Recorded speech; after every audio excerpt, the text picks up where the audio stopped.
భద్రాద్రి కొత్తగూడెంలో మారుతి పారామెడికల్ వద్ద ఉద్రిక్తత నెలకొంది. నిన్న బిల్డింగ్ పై నుంచి పడి నర్సింగ్ విద్యార్థిని మృతి చెందింది. కారుణ్య మృతి పట్ల కుటుంబ సభ్యులు అనుమానాలు వ్యక్తం చేస్తున్నారు. ఆగ్రహంతో కాలేజ్ చైర్మన్ పై విద్యా సంఘాలు దాడి చేశాయి.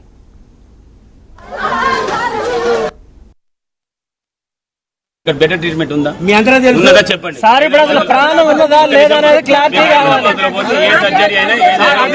క్లాప్ జరిగితే ఇప్పటి వరకు మెరుగైన వైద్యం అందించకుండా ఇక్కడ ఎందుకు నిర్లక్ష్యంగా ఉంచారు? 3 o'clock జరిగితే అప్పుడే తీసుకెళ్లొచ్చు కదా హైదరాబాద్ కి, అప్పుడు ఎందుకు తీసుకెళ్లలేదు? 3 o'clock జరిగింది కదా సార్, ఎందుకు తీసుకెళ్లలేదు? డాక్టర్ తో మాట్లాడండి సార్. మీరు మాట్లాడండి, నేను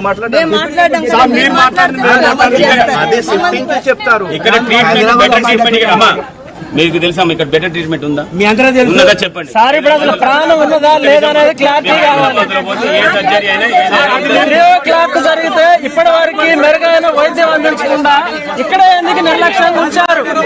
3 o'clock జరిగితే అప్పుడే తీసుకెళ్లొచ్చు కదా హైదరాబాద్ కి, అప్పుడు ఎందుకు తీసుకెళ్లలేదు? 3 o'clock జరిగింది కదా సార్, ఎందుకు తీసుకెళ్లలేదు? డాక్టర్ తో మాట్లాడండి సార్. మీరు మాట్లాడండి, నేను